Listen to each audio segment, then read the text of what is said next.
Whether it's a world champion boxer, a basketball player, a track star, a horse, even animals, I find out that this Mark Spitz, for an example, he's a world champion. But what made him the world champion was that he seemed to, at the right time when the pressure's down, at the last few yards, he can get that lead, or he's got enough left to make it. I fought Ken Norton, my last fight. The fight was even up until the last round, but I had something that he didn't have, although I'm much older, and that was the last-minute kick. What's that last-minute kick? Is that something? Just the stamina, the strength. It's more than training, though. The mental capacity, to realize what's involved and how important it is to make your body do something that's really too tired to do. Your mind makes you do it. Mark Spitz, this Olympic track star was mentioning, he wasn't that much greater than all the people in the world, but sometimes he won by just that much. And the champion is just one who can come out at the last minute and close the show. As I say, the star closes the show. A 14, 15-round fight, and it's even, and usually this champion, you can depend on him to come through the last few seconds and find some energy from somewhere. Is it discipline? Not only that, it's mental and physical. His body's in physical shape to do it, plus mentally too. He's got himself in condition where both fellas may be, sometimes the will can outdo the skill. And sometimes a fella's will is stronger than the man who's actually better physically, and the determination and weakens the other man just to see him so determined.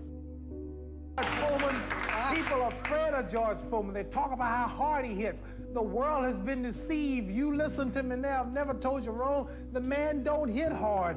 He knocked Joe Frazier down 6 times. He got up 6 times. Joe King Roman, his Tokyo, Japan fight, the Puerto Rican champion, knocked him down 3 times. He jumped up 3 times. He knocked Ken Norton down 4 times. He jumped up 4 times. When have you ever saw the man say 7, 8, 9, 10, count his man out? When I hit Sonny Liston the second fight, he stayed out for the count of 10.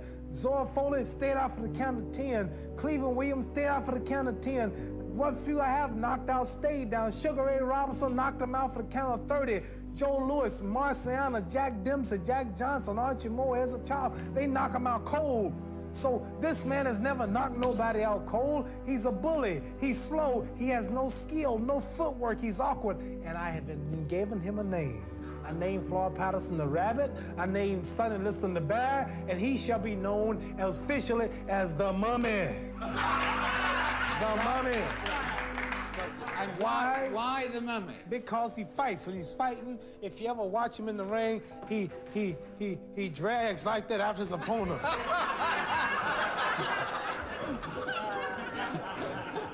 And how's a mummy gonna catch me? When you're fighting a mummy, you just keep a step ahead of the mummy. See?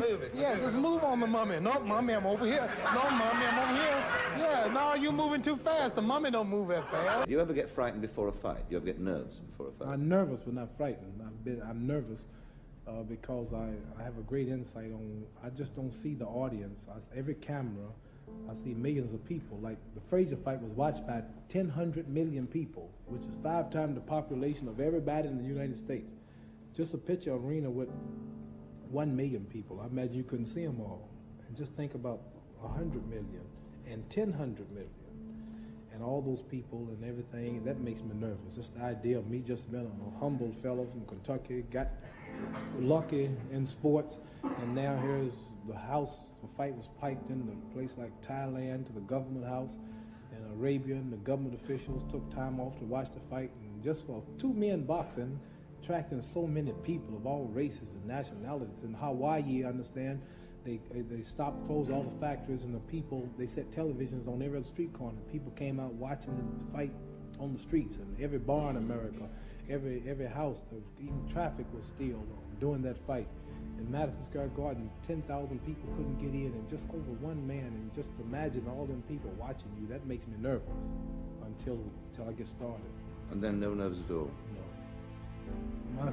My thinking is so superior, and my knowledge is so positive, and my logic is so wise until it clashes with their mentality, which is down here and I'm up there. So by me being so high, I can see more and see farther than you. And you're looking up at me saying, Ali, don't do it. Don't do it. Ali, please stop, make it hurt.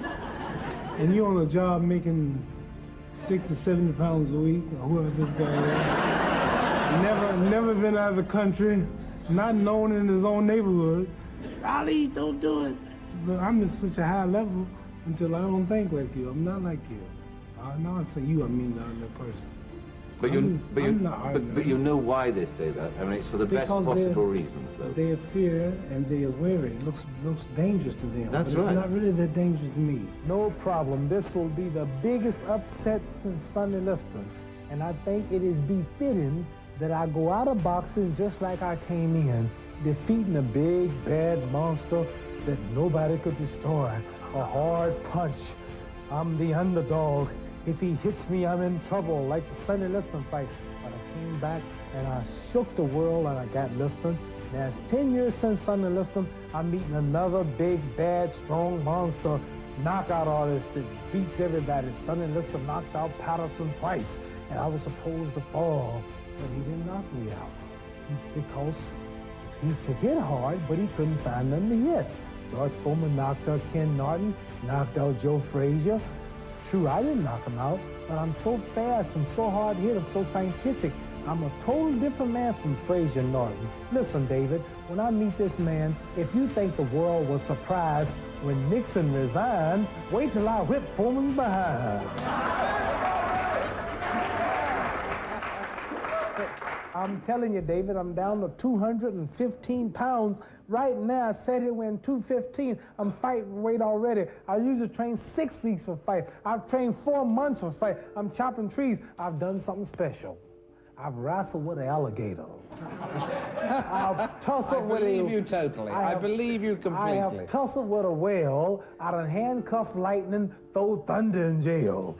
Now, you know I'm bad. Only last week, I murdered a rock, injured a stone, hospitalized a brick. I'm so mean, I make medicine sick. Porn. You got 1 minute? 1 minute, easy. Porn goes like this. People say, what's going to happen? You meet Joe Frazier again. Here's how the fight's going to sound on the radio for those of you who can't afford to buy the expensive theater seats. And the fight goes like this. Ding, Ali comes out to meet Frazier, but Frazier starts to retreat. If Frazier goes back an inch farther, he'll wind up in the ringside seat. Ali swings to the left, Ali swings to the right. Look at the kid carry the fight. Frazier keeps backing, but there's not enough room. It's a matter of time. There Ali lowers the boom. Now Ali lands to the right. What a beautiful swing, and the punch lifts Frazier clean out of the ring.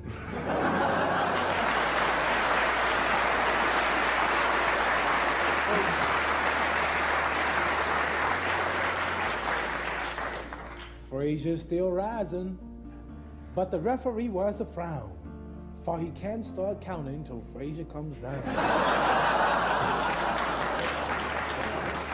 Now Frazier disappears from view. The crowd is getting frantic, but our radar stations have picked him up. He's somewhere over the Atlantic. Who would have thought when they came to the fight that they would have witnessed the launching of a colored satellite?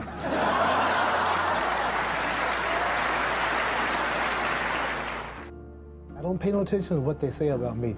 All I do is just do what I have to do and get paid, and that's it. But I don't really pay no attention to the rules of boxing. I don't pay no attention. I defy all the rules. I've added pages to the book of boxing. I have this game as such a thing now until boxing promoters can no longer afford my shows. I have governments like Iran ready to put up $10 million for me to fight Joe Frazier. I have governments like Cairo, Egypt, wanting to put up $6 million for people like Ron Lyle. I have countries all back throughout Zaire talking to Mobutu. He wants him back again. They'll put up $5 more million for return with Foreman. When we talk about 10 million and 6 million and 4 million, this is unbelievable. And they don't expect to get the money back. They're promoting their countries and their ideals. So I've excelled so in this sport of boxing until Madison Square Garden is too small. Yankee Stadium is too small. The Houston Astrodome, the biggest promoters in the wealthiest Americans and Englishmen you can get for promotions cannot just promote me no more.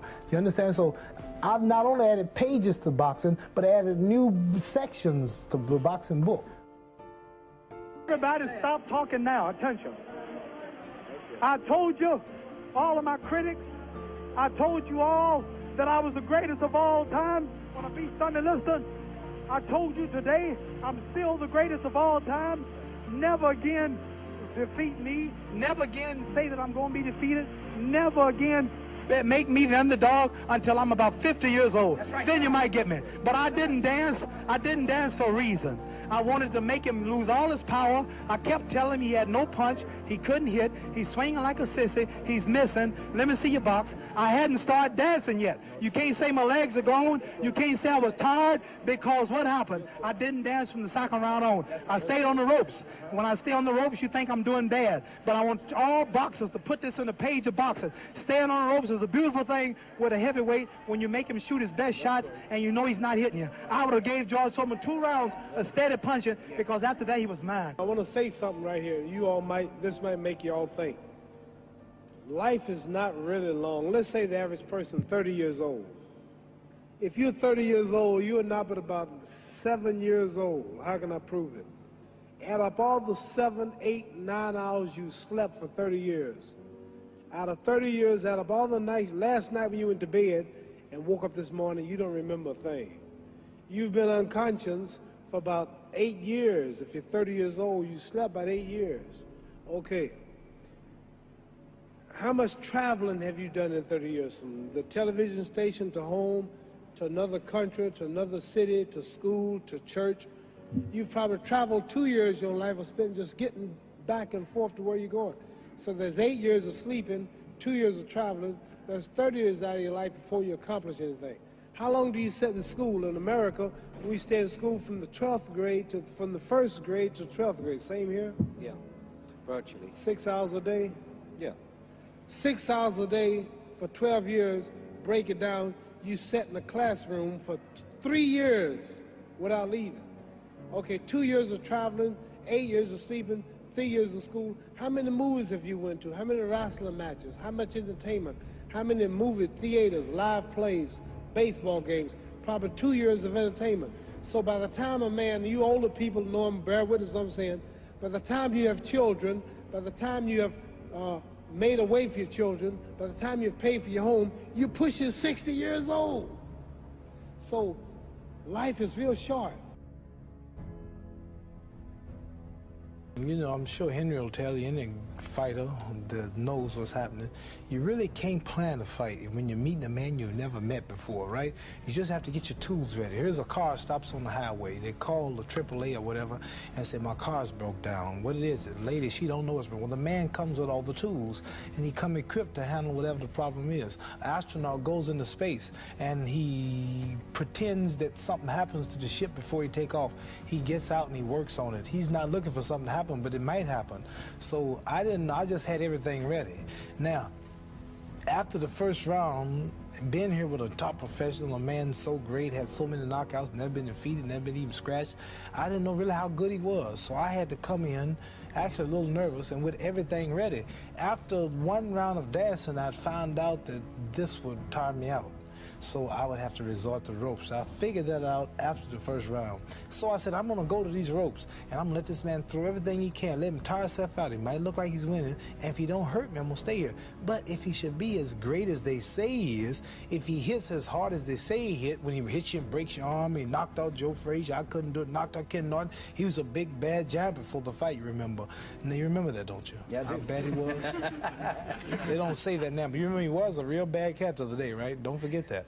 Now, after I found out he didn't have it, I stayed there. But if he had what I thought he had or what they said he had, I'd have kept running, hoping I wouldn't get tired. Whenever people fail to achieve their goals, 99.9% of the time, and you ask them why, they'll tell you it's because of a lack of resources. That's what all these things are. I didn't have the support, right? I didn't have the money. We didn't have the time. We didn't have this. We didn't have that. There's a resource that people believe is missing. And that resource belief structure then keeps people from ever being able to really lead. Because what leaders do is they find a way to maximize whatever resources they have, as little as they may be, and they don't believe in limited resources. I'll give you an example. Let's take a business example to start with. In 1974, a guy named Sam Walton had built his little company up. He came up with an idea. He started with $20,000 in, I think, 1962, if I remember right. But by 1974, within 12 years, he had 78 stores. And you know how he did it? In the middle of the night, he'd drive across the border and he'd go and study other people's stores. He'd buy everything the cheapest he could in the middle of the night. He'd go to the people's stores. Whatever was working, he figured out. Success leaves clues. He came back and did it in his store. Whatever was working in any store, in any competitor, anywhere he could do it, he did it.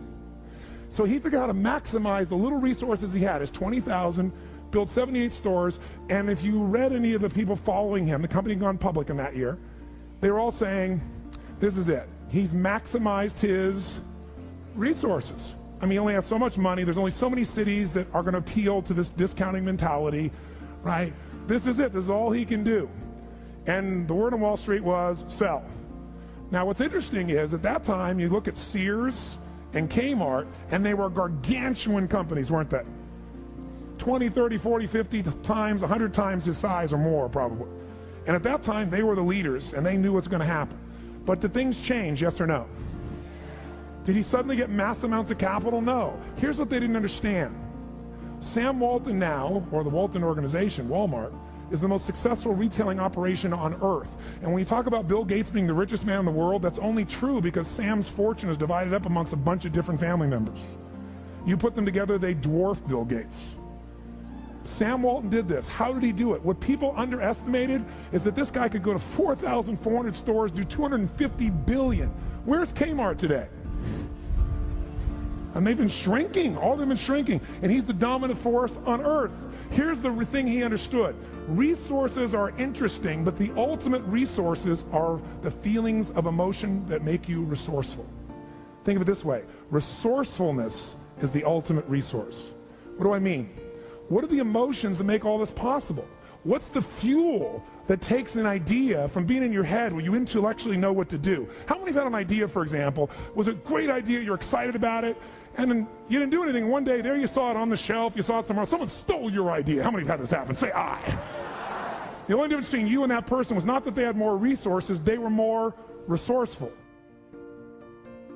When people are beset with a catastrophe, like let's say the death of their father, that they are prone to use that as an excuse for not going about the business that they should be going about. Because they can say to themselves, well, I would accept. And accept, there's always good reasons. I mean, believe me, there's always good reasons for not doing what you should. That's for sure. The reasons pile up day after day to not do what you should, especially because you're aiming at things in the future. You can put them off indefinitely, right? Because of the demands of the day. Like there's no excuse whatsoever for not getting at what it is that you should be doing. It's absolutely reprehensible to justify your inaction with a catastrophe that extracts mercy from other people, right? There's a tricky game that's going, well, of course I can't do that. Look at the terrible thing that's just happened to me. It's, yeah, okay, I understand. You're absolved of any necessity to move forward because of your current catastrophe. It's like, well, actually you're not. And it's rather rude of you to use it as an excuse. And it's certainly counterproductive. The bravery and discipline to say no to your many good opportunities. What destroys a great company is actually opportunity bloating. Too many good opportunities. So literally, you diffuse your team's bandwidth and you get distracted. And you see with so many companies right now, they sort of found their sweet pocket and they were absolutely winning in their marketplace. And they decided to go, we've got this app that is really changing the game and owning the marketplace. Let's get into food delivery. Let's get into this. Let's get into that. It happened to General Electric as well. And you probably know they decided at one point, if we can't be one or two in any market, we're going to get out of that market. That's the key point I'm trying to make. Know your mighty mission, know your monomaniacal focus, and then have the discipline to say no to everything else so you can lock and load on your finest opportunity to completely change the game. I was 25 or so. I probably weighed about 138 pounds. I smoked like a pack of cigarettes a day. I drank tremendous amount of alcohol. I was from northern Alberta, this rough little town up in northern Alberta called Fairview, and there were long winters there, and my friends were heavy drinkers, and most of them dropped out of school by the time they were 15 or 16, went off to work on the oil rigs, and it was a rough town, and we drank a lot. I started when I was 14, and and so I had a lot of bad habits, let's say, and things that were, and I wasn't in great shape physically, and I was also still intellectually obsessed by, as I am now, and so that would have been in 85. But I decided around then, about 85, 84, something like that, maybe a little earlier, that I was really going to try to get my act together, and so I started doing that. First of all, I quit smoking.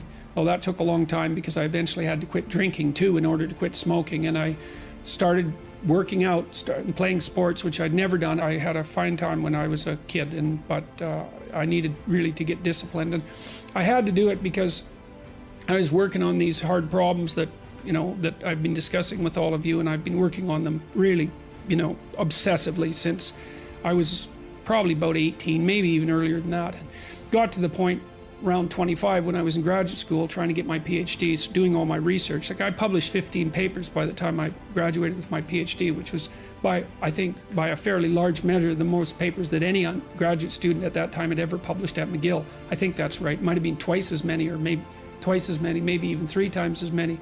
And at the same time I wrote Maps of Meaning, which was a terribly difficult thing to do, because I was writing about 3 hours a day doing that, and I couldn't do all that and continue with my misbehavior, my sort of, what would you say, my hedonistic, my massive hedonistic consumption of alcohol and all of that. I just couldn't keep it up, and also work seriously on the issues that were at hand. So, I had to stop. That's a sacrifice. I had to stop. I'm the kind of person that believes you should always make decisions with your heart and soul. You can use your brain for math. You can use your brain to look at the fine print in a contract. But when it comes to the actual feel of the decision, you always want to go inward and check it against your heart and soul. How do you do that? Here's the simple test. Does the decision that you're about to make expand you, expand your future, or expand the possibilities of your life? If the answer is yes, then the decision is yes, no matter how terrifying it is.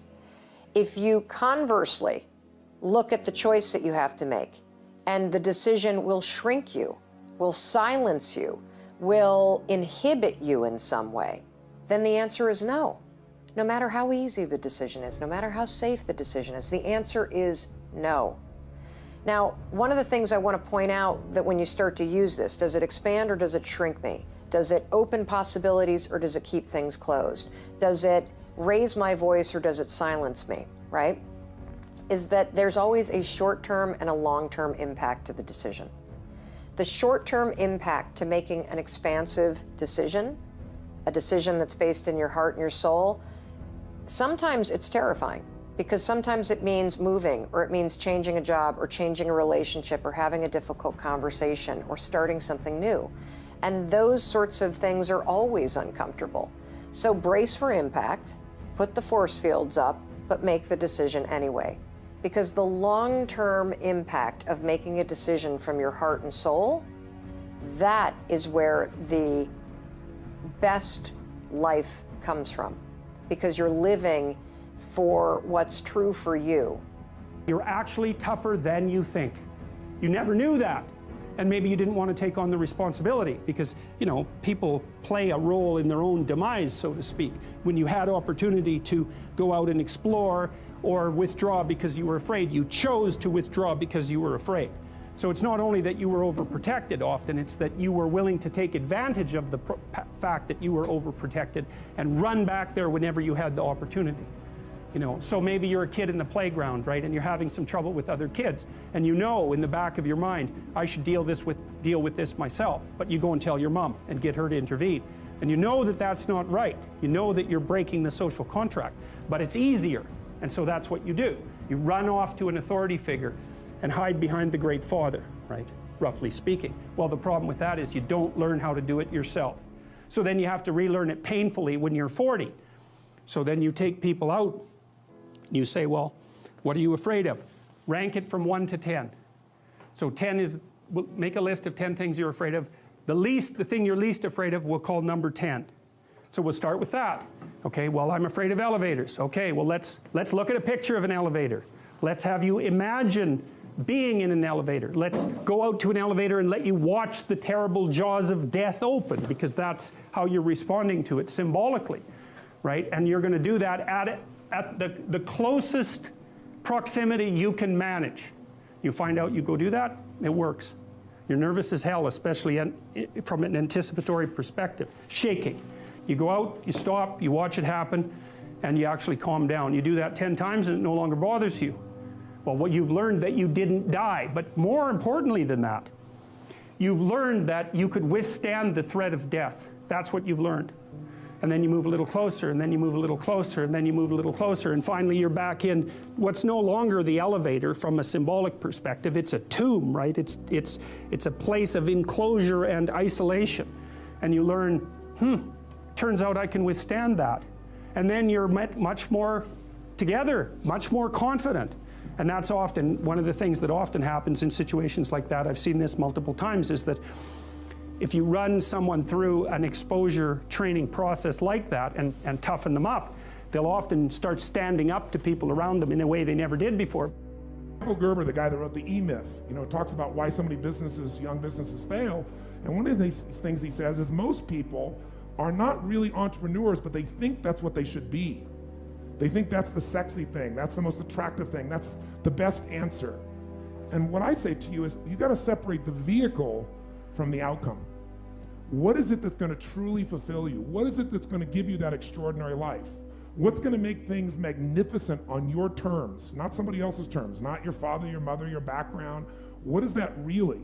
Separate the vehicle, because there's many ways to get to that vehicle. But I'm saying, sometimes you gotta reevaluate what's gonna really make you fulfilled. What is your gift? Are you an artist? Are you the talent that can produce something no one else produces as a skill or a product or a service or some impact? Are you incredibly good at management? You really know how to manage or lead people? Are you an extraordinary entrepreneur that can take that gigantic gut load of risk and can create the vision and attract the talent that you need and the managers and leaders? You may have all three abilities, but which one really fulfills you the most is going to be the critical question. Because we tend to want to do them all, especially in a room like this, because you're all overachievers, right? Me too. And you say, well, I can do all these. Yes, you can, but what will it do to your quality of life? See, again, the secret's going to be this. What is an extraordinary life on your terms today? I remember being in Soho, New York, and I walked into one of the stores and I bought a coat. And I was leaving on an airplane for home later that day, and I asked the person who was taking care of me, I said, is it possible, and that's a great respectful way to ask for something, is it possible to get this coat hemmed and adjusted a little bit for me? And I said, the thing is that I'm leaving later today. And he looked at me, and I've never forgotten it, because we all have these people in our lives who say one thing or show up in a certain way, and they stay with us for the rest of our lives. And he said to me these words. He said, I'd love to do that for you. I'd love to do that for you. And again, the whole brain tattoo I'm trying to deconstruct here is make your I can larger than your IQ. I remember being in Prague, and I asked someone on the other, again, I spent a lot of time in hotels, and I said, is it possible to do this? And here was the reply on the other end of the phone. I think it was someone from the front desk, or maybe it was room service. And I try to eat as clean as possible. So probably it was a request, could I have olive oil and fresh lemon or lemon as the salad dressing? And here's the reply. Just to really lovingly and respectfully and hopefully fluently and elegantly bring this leadership insight home to you. I said, is this possible? And his reply was, anything is possible. So it's really easy to get seduced and stuck into a mindset of can't. Someone says, let's start a new business. Someone says, here's a great poetic project that if we release it to the world will help us own our marketplace. And it sounds very obvious again, but ask yourself this. Is your default reply, a symptom of a mindset of can't, or do you have a mentality of possibility? When someone says, here, read this book, do you shift into can't or can? When someone says, hey, you know what? I'm amped to run a marathon. Do you go, I can't? Is that your default setting in your neurobiological hardwiring? Or do you go, absolutely, or I'd love to do this? You know, it's really, really important, and that is one of the core distinctions of leadership, isn't it? Success and failure are not giant events. They don't just show up. You don't just suddenly become successful or suddenly have this cataclysmic event that makes you fail. It may look that way, but failure comes from all the little things. It's failure to make the call. It's failure to check the books. It's failure to say, I'm sorry.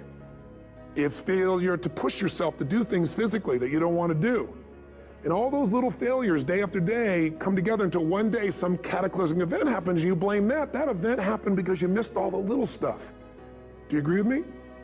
And success, by the way, is not some overnight event. It's all these little things. Success is having a vision. Success is making it compelling. Success is really seeing it and feeling it every day with strong enough reasons. Success is feeling the sense that I'm here to grow and I'm here to give something to the world more than just myself. All the little stuff. That's where success comes from. In business, it comes from delivering more than anybody could imagine. All those little things add up. People go, wow, that's who I want to do business with. Every great hero was broken. Now, if you were to look at Nelson Mandela, he suffered more than most people. If you were to look at Mother Teresa, she went through incredible adversity over the course of her journey. If you were to study Mahatma Gandhi, Nelson Mandela, Rosa Parks, Shakespeare and Tolstoy. If you look at any great artist, a Picasso, a Jean-Michel Basquiat, if you look at the great world builders, they all suffered. Let me put it to you this way with great love and respect. They all outsuffered the majority. And what I'm suggesting to you is pain can be transformed into power with the intention to transform pain into power. You see, what most people do is, this is why most good people lose. They stumble and they fall and they become heartbroken or disappointed by life's challenges that happens to every single one of us. I mean, just to be very authentic, as I always want to be in these Mastery Sessions episodes, I've gone through a lot of hardship in my life. When I was, going through school, very few people believed in me, and I was dismissed and called very, very average. And the principal at the school I was at said, you're not even going to get into university. And you might know my backstory on The Monk Who Sold His Ferrari, but that was a self-published book, and I was at the American Booksellers Conference in Chicago with a cover of one of my books around my neck, shaking hands with all the agents that were coming up the escalator. And when I was a self-published author, I used to go into bookstores and say, would you take 3 copies of my book? I'll sign them. Could you put it on the shelf? And I was treated rudely, and I was laughed at, and I was on radio shows and I was ridiculed. And then I've gone through a lot of personal pain in my own life. And I've been on the top of the mountain of victory, and I must tell you, I have walked the lonely path in the darkness, in the valley of darkness. But Rumi, the great philosopher, said it so beautifully. He said, allow your heart to be broken over and over and over until it opens. And what I'm suggesting to you is really to dial into this insight. All great heroes have been broken. But rather than blaming 27 years in imprisonment in the case of Nelson Mandela, rather than blaming his naysayers and his detractors in the case of Mahatma Gandhi, rather than saying life is hard, why isn't greatness easy in the case of a Mother Teresa or Martin Luther King Jr., rather than saying, why did this happen to me in the case of Rosa Parks, who refused to give up her seat to someone on a bus because she was being treated like a second-class citizen because of the color of her skin. These great ones all had one thing in common. They leveraged their pain into power. They turned their tragedies into victories. If you concentrate solely on your career, you can get a long way in your career. And I would say that that's a strategy that a minority of men preferentially do. That's all they do. They work like 70, 80 hours a week. They go flat out on their career. They're staking everything on the small probability of exceptional status in a narrow domain. But it's hard on them. They don't have a life. It's very difficult for them to have a family. They don't know how to take any leisure activity. Like, they get very one-dimensional. Now, it may be that unidimensionality is the price you have to pay to be exceptional at one thing, right? Because if you're going to be something like a genius-level mathematician, and you want to do that or a scientist, say, it's like, you're in your lab all the time, you're working 70 hours a week or 80 hours a week, you're smart, you're dedicated, you're unidimensional, and that's how you get to beat all the other people who are doing that. It's the only way. But the problem is you don't get a life. Now, if you love being a scientist and you have that kind of focus of mind, well, first of all, you're a rare person, and second, you're going to pay for it. But fine, more power to you. But it's a risky business to do that. You sacrifice a lot for it.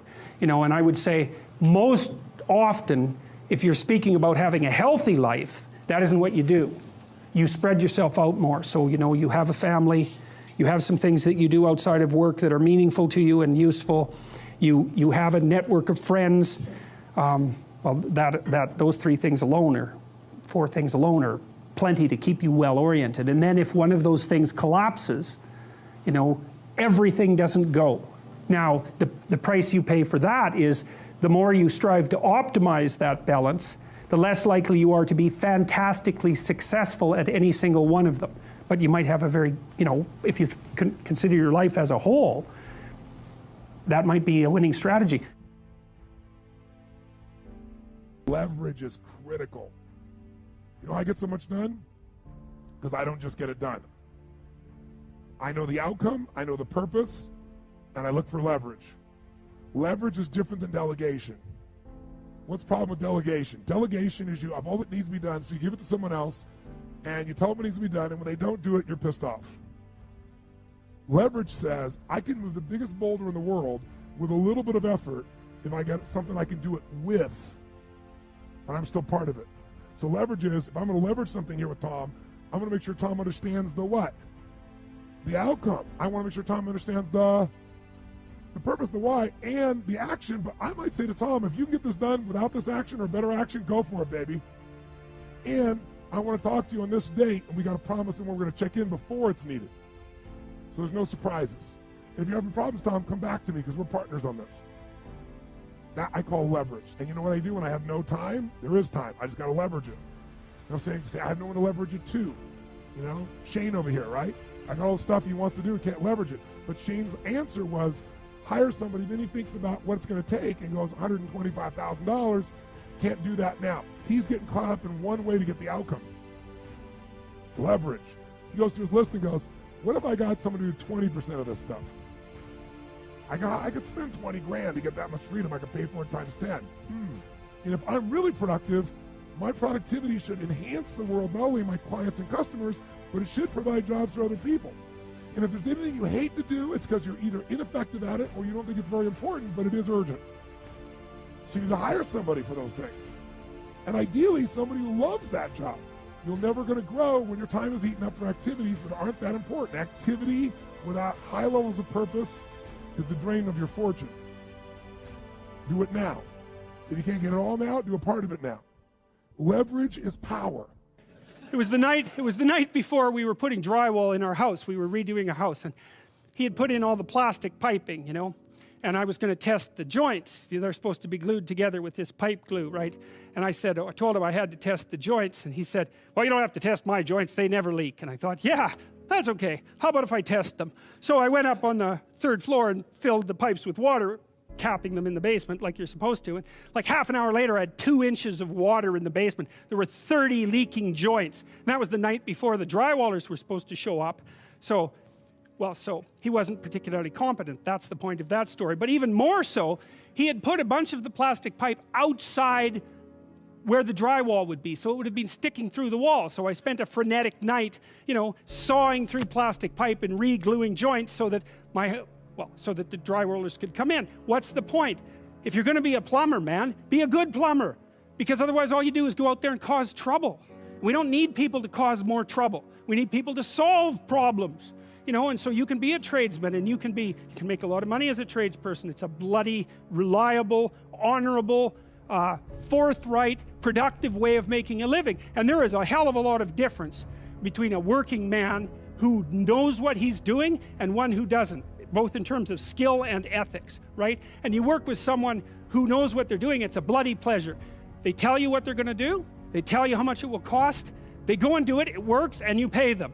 Perfect. Everyone's happy. And that's what happens when you have genuine hierarchies of competence. And so you listen to these panderers of egalitarianism and equity, and they fail to recognize completely that there are differences in rank between people. It's not such a terrible thing, man. Maybe you wouldn't be a great lawyer. Like, it's certainly possible. Most people aren't. But that doesn't mean there isn't something you could be great at. There's lots of hierarchies to attempt to climb, and if you fail in one, go try in another. But the point is, you're still trying to aim for the top. And what the hell are you going to do if you don't try to aim for the top? You know, flap about uselessly and whine about your life? It's not helpful. It'll just make you miserable. You're not reliable to anyone. You can't help out in a crisis. It's like, so you tell young people, and this is another message for conservatives, like, I don't care what you're going to do, but go out there and make something of yourself, for God's sake. Be an honest person and work and get to the top of whatever it is that you want to get to the top of. You know, and stand up for yourself like a respectable human being, and be a bit of a light on the world instead of a blight. You know, and you can tell young people that, and they haven't been told that by anyone now. And so the young men are so hungry for that it's painful to watch. They're so relieved when someone finally comes up and says, hey, you know, you get your act together a bit, discipline yourself, see if you can learn to tell the truth, concentrate on something for a year or two, you could be a bloody world beater. They think, really? That's possible? Wow, that would be interesting. That might make life worth living. It's like, yeah, it might. So why don't you go do it? That's what the damn universities were supposed to be teaching people, and they've forgotten that. I went to Harvard a month and a half. I used to teach there, and I talked to a bunch of students, you know, and I told them, it's not easy to get into Harvard, you know. Like, you're a valedictorian if you're at Harvard. And not only are you a valedictorian, you're way better than most people at least 2 other things, or you don't get in. And so, like, it's, I don't know what the acceptance rate is, like 5%, and believe me, not everybody applies, so it's a very selective school. And so why am I saying that? It's like, these are high quality kids.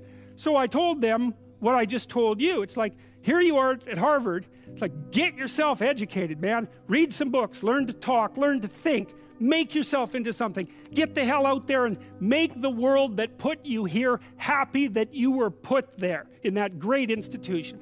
You know, and they came up to me afterwards and said, God, I wish someone would have told us that when we were in our first year. It's like, Jesus, why didn't someone tell them that? For God's sake, it's supposed to be the greatest university in the world. Is it so difficult to figure that out? That's what I've created for my life, and anyone I know succeeded. I'm a 17-year-old kid from Azusa, California, with no real education other than self-education, with no background, with parents that did their best, all of them, with no money, but I did one thing. I love people, and I had an enormous demand I made upon myself, and I sculpted my mind and my emotions to get me to do whatever it would take to achieve and to contribute. But to do that, I did it by using my body and changing my focus. I did it by putting myself in a peak physiology and using what I call incantations. Can you train yourself to believe something, yes or no? Absolutely.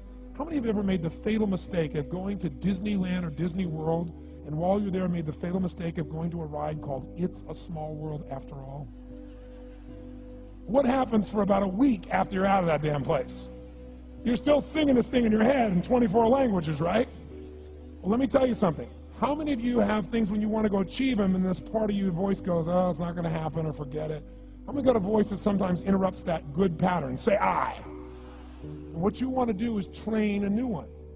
So starting when I was 17, I started doing incantations, not affirmations. Affirmation, you go, I'm happy, I'm happy, I'm happy, I'm happy, I'm happy. What's the problem? You haven't changed your what? Your what? physiology. If you don't change your physiology, you won't get anything. So an incantation is not only you speak it, but you embody what you're saying with all the intensity you can. And you do it with enough repetitions that it sticks in your head. Like It's a Small World, now the conversation in your head is always the same and it gives you what you want. So you use your body and your voice. So 17 years ago, I started doing things. I was working for Jim Rohn, this speaker, and I was 17 years old. I had long hair, minestrone soup, acne on my face. And I was trying to call on Bear Stearns type of people and convince them why they should go to this man's seminar and be more successful. I was driving a 1968 Volkswagen that I had earned at $40 a week as a janitor. The only way I did it was park far from the building and then go in, and I love people and I believe, but I put myself in state, and I was able to influence people that were far more successful than I was at the time. I would do something that I still do backstage and have done for 23 years because I don't hope I'm going to be in a good state, I demand it. So I do an incantation using my whole body. I'd say, I now command my subconscious mind to direct me in helping as many people as possible alive today to better their lives by giving me the strength, the emotion, the persuasion, the humor, the brevity, whatever it takes to show these people and get these people to change their lives now. And I would do that literally driving in my Volkswagen to a meeting in LA on the freeway for 40 minutes. People are looking at me, I'm screaming at the top of my lungs. They're going, I know he's a serial killer, I know he is. But by the time I entered that room, when two people meet, if there's rapport, the person who's most certain will always influence the other person. And I was totally certain, and they were trying to get revved up to certainty. Do you agree with this? Yes or no? I do another one because I was poor. I changed my mindset. I kept doing things, but I never got beyond it. I'd say God's wealth is circulating in my life. His wealth flows to me in avalanches of abundance. All my needs, desires, and goals are met instantaneously by infinite intelligence, for I'm one with God and God is everything. And I would imagine the abundance of my life, and I would feel so grateful. And a year later, I went from making $38,000 a year to making $1 million a year in 1 year. What did Beckett say? I can't go on. I'll go on. So even if I don't burn in your hearts and minds long after this speech is over, even if I don't inspire you to reach for the stars and beyond, even if I am erased from your memory after one glass of wine tonight, where am I going with this? I can't go on. I'll go on. You know, I won't speak of my time here like some old fisherman. You have already had your time here. You have your own story to tell. But I have to say, for me, it did start here, in Vermont, on a very rainy night. It was 1987, and I was a prospective student. The rain was coming down so hard, it was impossible to see that I was meeting the person who would later become my greatest friend and collaborator. A freshman who would, 17 years later, introduce me to the woman that became my wife. It was late at night on the road right there near Booth House, and despite the dark night and the heavy rain, this place was so alive. The lights pulsed from each of the dorms. Now, I was a kid from New Jersey who went to an all-boys Catholic high school. I was 4 foot something. I mumbled when I spoke. There are not shinier, more important people out there. Your fellow students, your friends, sitting around you are as good as it gets. 22 years after my own graduation, I have worked with my rainy night friend and fellow graduate, Sherm, on countless productions he has written, in all stages of development from living rooms to off-Broadway. Brooks, Ian, Justin, Brett, John, Matthew, Jim, Sean, Hyla, Nikki, and the Bee are all classmates I shared my time with here and still work with, and am lucky to call my friends. We are very spoiled here. People always say to me, for such a small school, it seems like there are so many of you.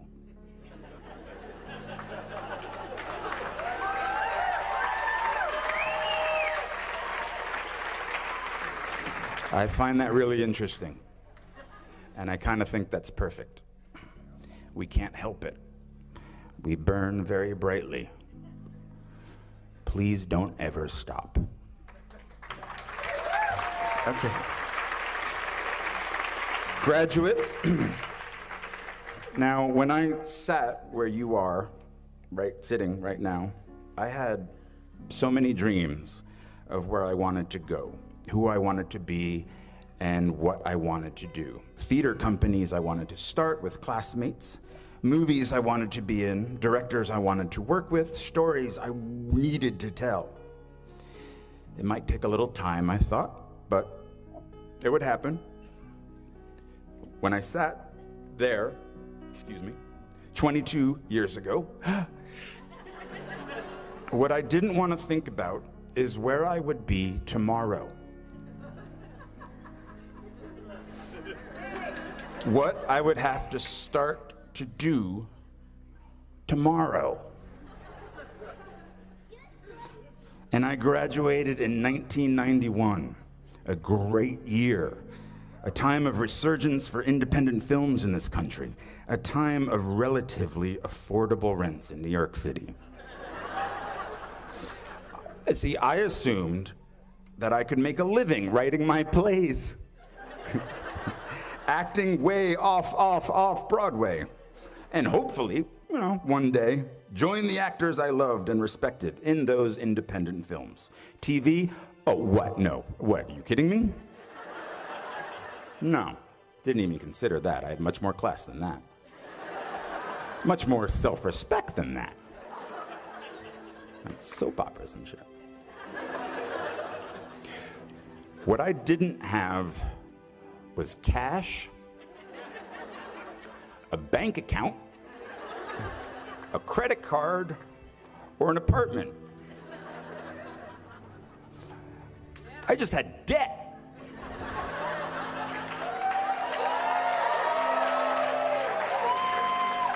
A big, hungry, growing larger every moment debt. So as you will tomorrow, I had to leave beautiful Vermont. I packed the life that I knew with socks and a toothbrush into my backpack, and I slept on couch after couch after couch after couch at friends' apartments in New York until I wore out their rent-paying roommates' welcome. I didn't want a day job. I was an actor. I was a writer. I was a Bennington graduate. I had to get a day job. I dusted pianos at a piano store on Ludlow Street for 5 months. I worked on the property of a Shakespeare scholar for a year, pulling weeds and removing bees' nests. I went on unemployment once, but not for long. I couldn't handle the guilt. Eventually, I was able to pay rent for a spot on the floor of an apartment on the Lower East Side, but my roommate had a breakdown and disappeared. He later resurfaced in a religious cult. I'm making this sound romantic. It really wasn't.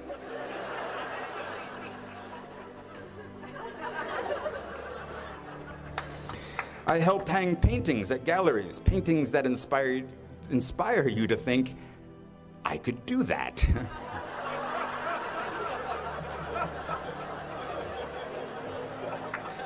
And then, finally, after 2 years of job and couch surfing, I got a job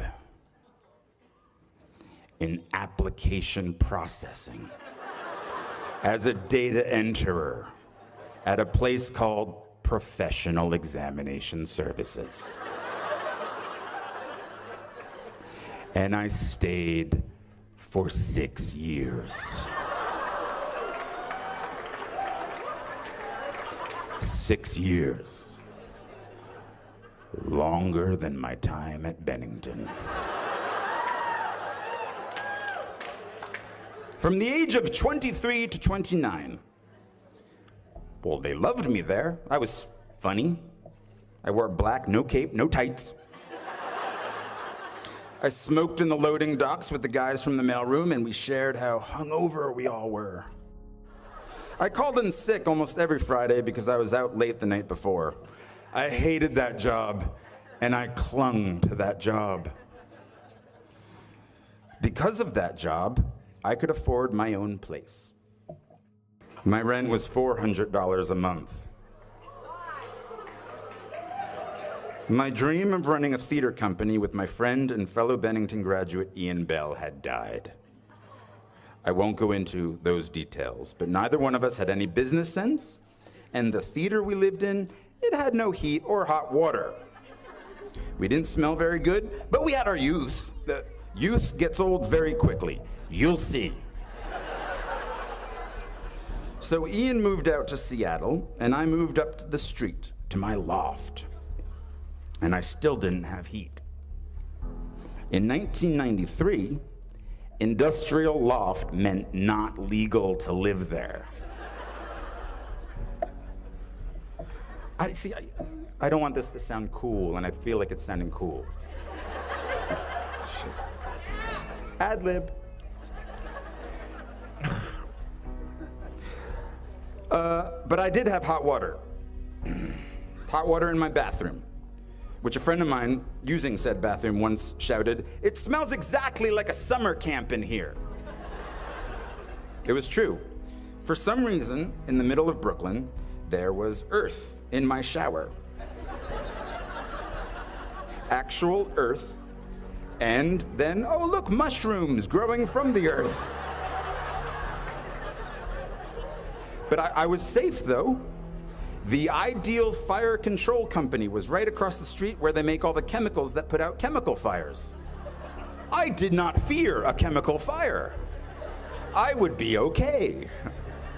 And all those chemicals in the air were okay too, because up the street we had the spice factory. They made spices. And that just covered everything up in a nice cumin scent. I had a rat, but that was okay because I got a cat. His name was Brian, no relation.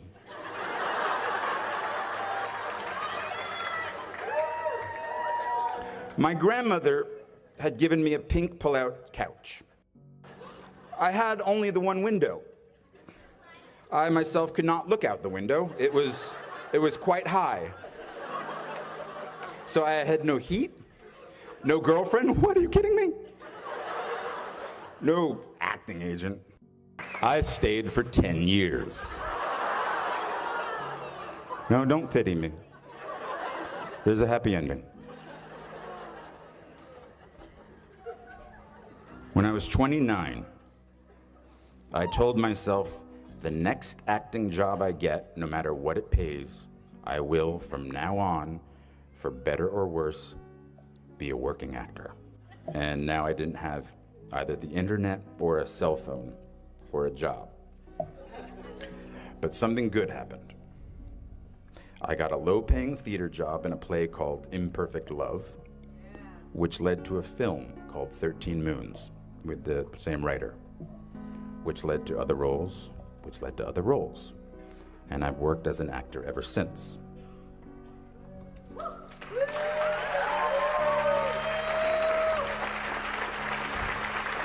But I didn't know that would happen. At 29, walking away from data processing, I was terrified. 10 years in a place without heat, 6 years at a job I felt stuck in. Maybe I was afraid of change. Are you? My parents didn't have much money, but they struggled to send me to the best schools. And one of the most important things they did for me, and graduates, maybe you don't want to hear this, is that once I graduated, I was on my own. Financially, it was my turn. But this made me very hungry, literally. I couldn't be lazy. Now I'm totally lazy, but back then, I couldn't be. And so at 29, and at very long last, I was in the company of the actors and writers and directors I'd sought out that first year, that first day after school. I am by their sides. Raise the rest of your life to meet you. The moments that define you have already happened, and they will already happen again. And it passes so quickly. So please bring each other along with you. Everyone you need is in this room. These are the shiny, more important people.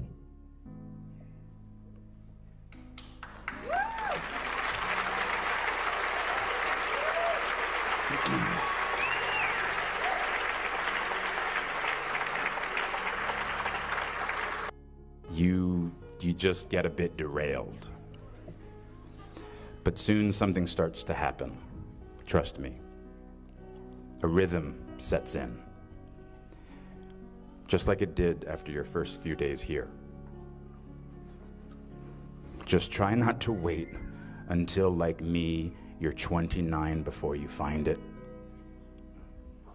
And if you are, that's fine too. Some of us never find it. But you will. I promise you. You are already here. That's such an enormous step all its own. You'll find your rhythm or continue the one you have already found.